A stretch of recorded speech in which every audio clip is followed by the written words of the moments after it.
5. Ruthie Blum joins me now, senior contributing editor and columnist at jns.org, former advisor to Israeli Prime Minister Benjamin Netanyahu. Ruthie, it's great to have you on. Thank you for having me. So the ceasefire seems to be working after the weekend strikes on Iranian nuclear facilities. Do you think this ceasefire will hold? Well, it's possible the ceasefire will hold, at least temporarily, however long that means. But the good news is, though you cannot trust ceasefires with Islamist terrorist regimes, what we now know is that Israel can go back in or strike again if need be, and that is reassuring. What are you hearing from your sources about the success of America's strike on those three enrichment facilities? Because there's been conflicting reports. I tend to believe what the president has told us, that the strikes were successful and any enriched uranium, if there, is buried beneath a pile of rubble. But there was a few intelligence reports yesterday that the strikes may not have been as successful as the president claims. Well, first of all, those intelligence reports have to be taken with a grain of salt, because if you'll notice, the news outlets that reported on it and named anonymous sources, defense sources, etc. I trust what President Trump said and what Prime Minister Netanyahu said, that this was a smashing success, that satellite photos showed great devastation at Fordo, and that and therefore, now it's not to say that it's completely destroyed, maybe, but that it is set back many years, and in the meantime, and that's important, because in the meantime, if the regime changes, for example, that will make a difference. Yeah, and I don't think that this squelches their desire to have a nuclear weapon by any means under this current regime, but hopefully this has set them back far enough in the development of nuclear weapons that it would not be that existential threat to Israel or the United States. Correct. I mean, it all depends on what country possesses the nuclear weapons. But in any case, we are not going to allow Iran to obtain nuclear weapons. When I say we, I mean Israel, but I also mean the United States. First of all, I'm a dual citizen, so I'm allowed to say we about both. And there's no question. It's not that we're expecting regime change and therefore it's okay for Iran to have nuclear weapons. No. But what we're saying is that it is less dangerous in other hands. Let's put it that way. So you keep using the term regime change. Are Israelis in favor of seeing the Ayatollah exiled and a new regime in place? And how would that work exactly? Because I know the United States has been very unsuccessful at regime change in the past. Yeah, no. Regime change is unsuccessful when it comes from outside. That's absolutely true. It's not the United States has been unsuccessful. It's that it doesn't work unless it comes from inside. But what we know is the Iranian people have been very disgruntled, have tried to overthrow the regime, but then get gunned down in the streets. So right now, the Basij militias in Iran have been decimated, and the Revolutionary Guard Corps, the commanders have been killed, etc. And this presents an opportunity for the Iranians, but that doesn't mean that anybody else can do it, and nor should they try. You're absolutely right. That does not work. But of course, Israelis are hoping that this terrorist regime is replaced by a more benign one. That doesn't mean that Israelis think that there's anything they can do about it. So you've advised Benjamin Netanyahu. Is he someone who prioritizes military pressure over a diplomatic effort to counter this regional aggression from Iran? No, on the contrary. It's not that he prefers military operations over diplomatic ones.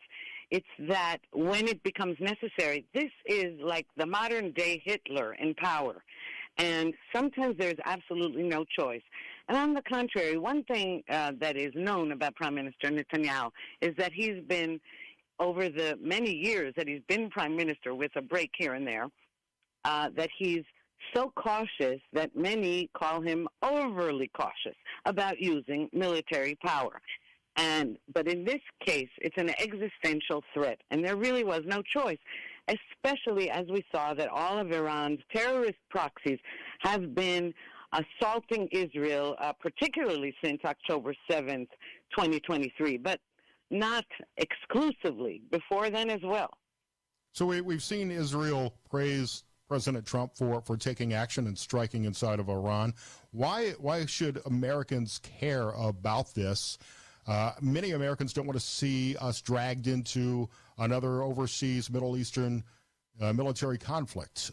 We elected Donald Trump as the president of peace. Now, I do believe that the strike was limited in scope and within his purview as commander-in-chief, and I think the threat of Iran developing a nuclear weapon is a real threat to the United States. But why should Americans support this kind of military action?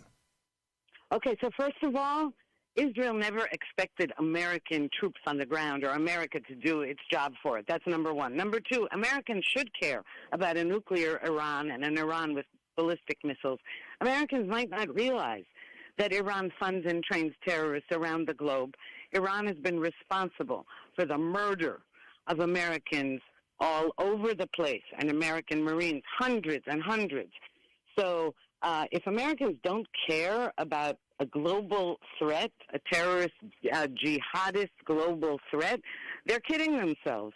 But so in that sense, it's not only Israel's war, but Israel is on the front lines and took it upon itself to do the work. That President Trump came in after a lot was cleared out to do a job that was necessary for America because it possessed the right bunker busters and the right B-2 bombers, stealth bombers. It wasn't because Israel dragged America into a war. And by the way, you know President Trump. Does anybody drag him into anything?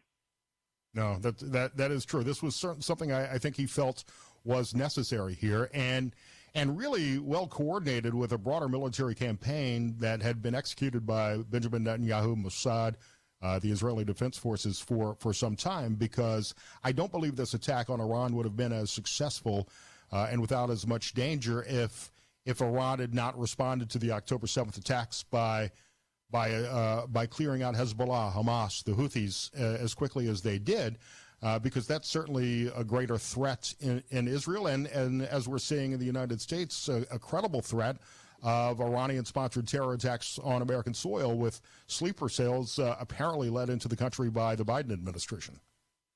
Absolutely, and that's what President Trump said. He posted on Truth Social, and I'm paraphrasing because I can't remember the exact words, but, look what Biden did. And by the way, it isn't only Biden, it was Obama before him.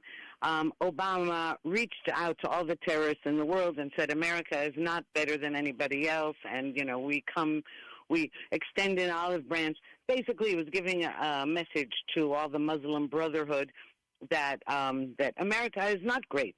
And then he signed that atrocious nuclear deal that Obama ripped up in 2018, that Trump ripped up in 2018 after seeing the immense archive that Israel retrieved from Tehran, the archive proving that it's building nuclear bombs and working on its nuclear program. So, obviously, had Obama not done this and had Biden not been the Biden administration, not been a clone of the Obama administration, we might not be seeing what we're seeing right now. So I've got about a minute here. We're talking with Ruthie Blum, jns.org. Ruthie, are there any concerns inside of Israel that President Trump has perhaps moved too quickly to loosen any sanctions on Iran, allow them to sell oil, which could be used to fund terrorist plots across the world, as well as attacks on Israel? Oh, yes, there's great concern. But my optimism stems from the fact that I now believe that any threat that pops up, and that there's tons of intelligence now, especially now after this war in Iran, any threat that pops up as a result of any of this, this ceasefire and easing up of restrictions then we'll know how to act. And beforehand, we weren't sure that we would be able to do so. Ruthie Blum, former advisor to Prime Minister Netanyahu, now senior contributing editor, Jewish News Syndicate, JNS.org. Great to have you on the show. Oh, and Mama, it was great to be on the show. Thank you. Scott Sands here, filling in for Gerard Gibbert. Your comments on the Ceasefire text line at 601-879-4395 in the Element Wealth studios on SuperTalk.